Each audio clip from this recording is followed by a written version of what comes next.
Hello everyone, my name's Alan and you're watching Guns, Gear, and Outdoors Alaska. Today we're going to be doing a review of the CZ Model 1012 all-terrain. But first, let's take some shots. Pull!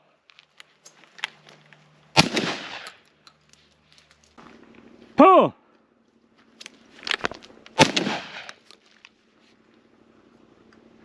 Pull! Pull! Alright, so I've had the CZ Model 1012 for about a year now. I've got to hunt with it. I got to do some waterfowl hunting, some ptarmigan and grouse hunting. I've used it pretty hard over the past year. So I think I can have a pretty well-founded opinion on whether it's a good gun or not.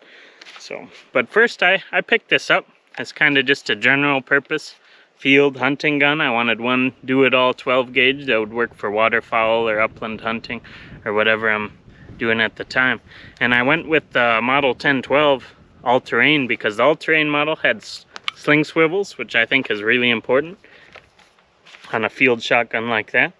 And I wanted to try out the inertial semi-auto action. Usually this is a feature you find in more expensive shotguns. There's no gas tube, no gas system.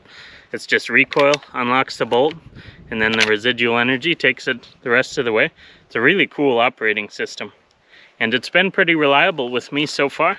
The only two hang-ups I've had was with ultralight target loads, and one time while I was duck hunting, I was shooting from a canoe at a 90-degree angle, and I think the rocking of the canoe robbed that inertial action of enough energy that it hung up once or twice. Other than that, with full power loads, it's been really reliable. I've used it down to 20 below, did just fine. So let's start at one end and go to the other. Got a ventilated rib here, normal shotgun bead. One really nice feature about the CZ 1012, they include 5 easily removable choke tubes from cylinder to full. I think that's awesome for something like this that I'm trying to use as all-purpose field shotgun. Having cylinder to full and interchangeable choke tubes is really important. I think that's awesome they included those. Don't have to buy them extra. So working our way down, like I mentioned before, sling swivel.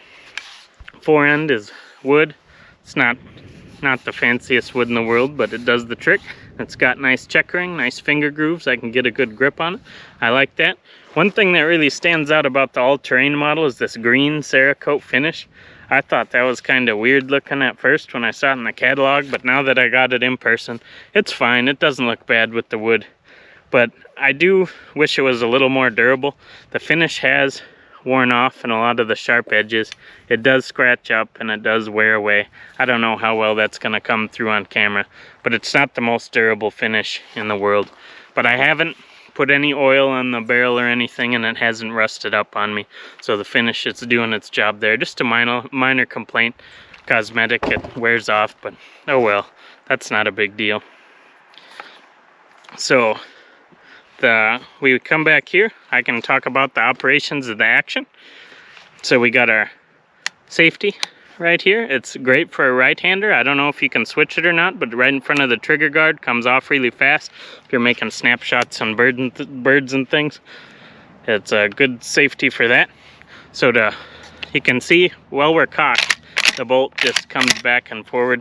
In order to load it, we got to press this little button here forward to the trigger guard, push that up, it'll click.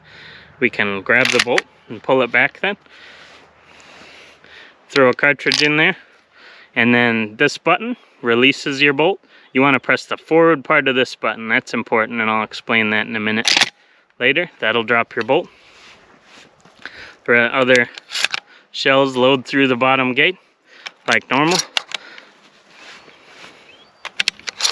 But one thing you want to be aware of is the back part of this button also acts as an unloading lever. So you can dump all your cartridges all at once. But one thing from your magazine, which is handy, but one thing you want to be careful of as you're walking around in the field is not to bump the rear part of this, or it'll jam up your cartridges onto your lifter and you'll have to sit there and mess with it and fix it. So that's something to be aware of with this gun. One thing about the CZ 1012 action you'd want to know about. So moving back a little further, got a nice checkered pistol grip wood stock. And you might notice I have this big weird rifle butt pack on here. I put this on here to raise up my cheek a little bit to get the point of impact I wanted, because when I first took this gun out unmodified, it was shooting really flat. It was really low. I had to hold up above all my targets. That makes it really hard to hit aerial targets. So I just threw this on here and that fixed it. I wish it came with some stock shims. I don't know if they do normally, but mine didn't. So I could fix that and not have this butt pack on here, but I threw this on here and now I'm hitting stuff, so I'm gonna leave it there. I'm not gonna mess with that. So go to the end, nice soft recoil pad. One thing about this gun is it is light and handy. Great for a field shotgun. You can carry it around all day. But it's a little punishing with those heavy duck loads and stuff, but you're excited and hunting when you're using those. Don't really feel it. I probably wouldn't want to shoot 300 or 400 rounds shooting trap all day or something like that with the CZ1012, just because it's really light. But for a field shotgun, I think that's awesome. This thing's a pleasure to carry around. So I'd say overall, pretty favorable review. I'm gonna keep using this thing. I'll give you any updates if anything comes up. But yeah, there's the CZ1012.